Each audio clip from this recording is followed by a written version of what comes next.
आप लोगों की भगवानों के साथ जो बेईमानी चल रही है, बहुत परेशान है।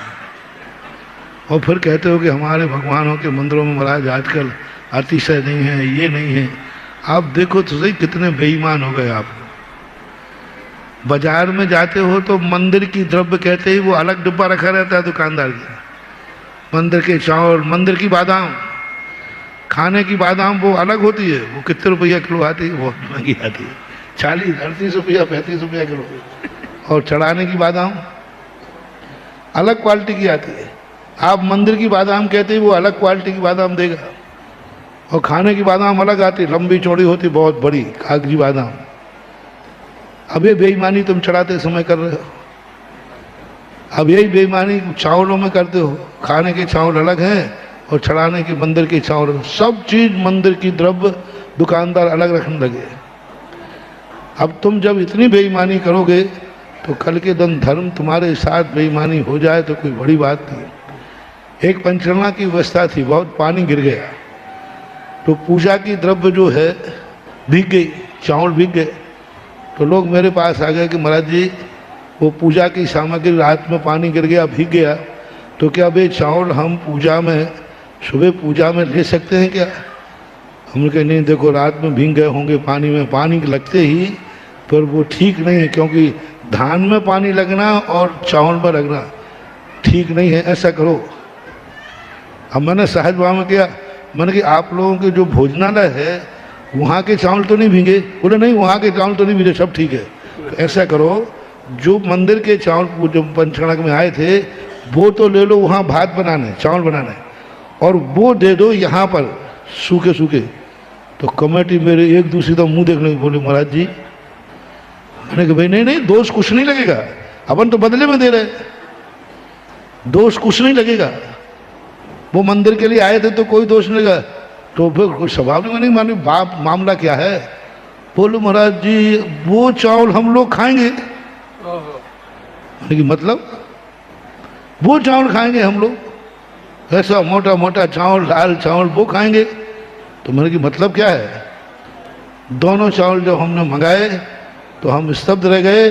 और भगवान से जो मैं तुम्हारी तरफ से शिकायत करता था, भगवान ने इतनी पूजाएं भक्ति करते हैं फिर भी परेशान रहते हैं, तो भगवान ने उस दिन हमारा कान खींच दिया। देखा हमारे साथ क्या बेईमानी होती है, ऐसी बेईमानी होती है। अरे जिनेंद्र भगवान तो वो हैं जो यहाँ गजमोती भी चढ़ते हैं तो कम हैं। तुम चावलों में भेद कर रहे हो, तुम बादाम में भेद कर रहे हो, तुम गोले में भेद कर रहे हो, हर चीज में तुम पक्षपात कर रहे हो।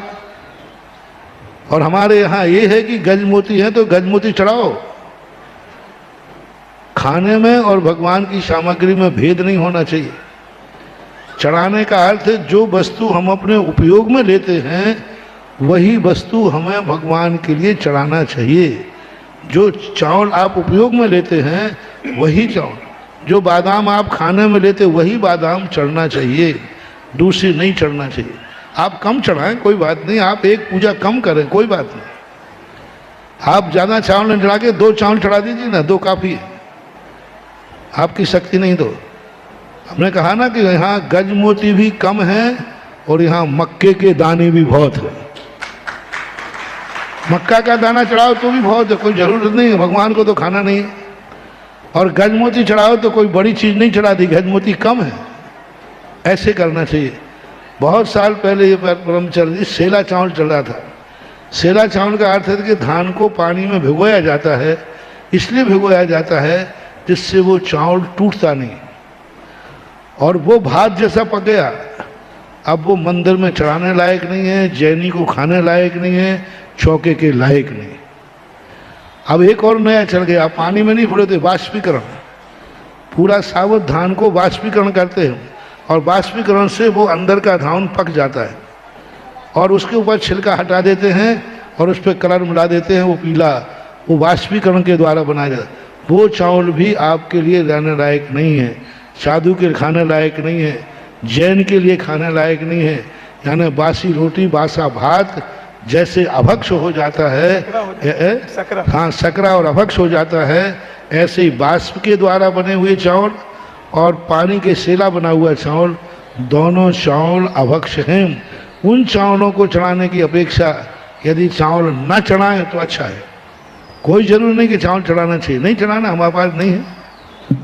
और चावल वही चढ़ना चाहिए जो सफ़ेद वाला होता है, जो सीधा निकाला जाता है। आपको अभी दोनों पे दिखाया जा रहा है, हमारे पास टीवी में दिखाई जा रहे हैं। टीवी में दिखाया, एक में पीलापन है थोड़ा, और आगरा के सभी मंदिरों में तो पता नहीं, मंदिरों में यही चावल चढ़ रहा है। और यहाँ हरि पर्वत में तो ये चावल सेला चढ़ ही रहा है। नहीं, ये पीला वाला चढ़ रहा है, बाष्पीकरण वाला, जो बाष्पीकरण वाला है, ये चावल चढ़ाया जा रहा है। मत चढ़ाओ चावल, कोई ज़रूरत नहीं, हाथ जोड़ लो तो अच्छा है, लेकिन ऐसे अभक्ष चीज़ों मत चढ़ाओ जो ठीक नहीं है। यहाँ भी चढ़ रहा है, आगरा में भी चढ़ रहा है, और भी मंदिरों में है, बहुत सारे देशों में चढ़ रहा है। तो सारे भारत के लोगों से मेरा कहना है कि बाष्पीकरण से अथवा पानी के द्वारा जो बनाया हुआ चावल है, यह मंदिरों में नहीं चढ़ना चाहिए, अभक्ष की कोटि में आएगा। और ये जो बिल्कुल एकदम वाइट होता है, जिसमें कण भी रहता है, वो देखो ऐसा साफ रहता है, कांच जैसा चमकता है, वो टूटता नहीं है। सेला चावल जो टूटता भी नहीं है और चमकता है, उसमें शाइनिंग रहती है, लेकिन वो गलत है।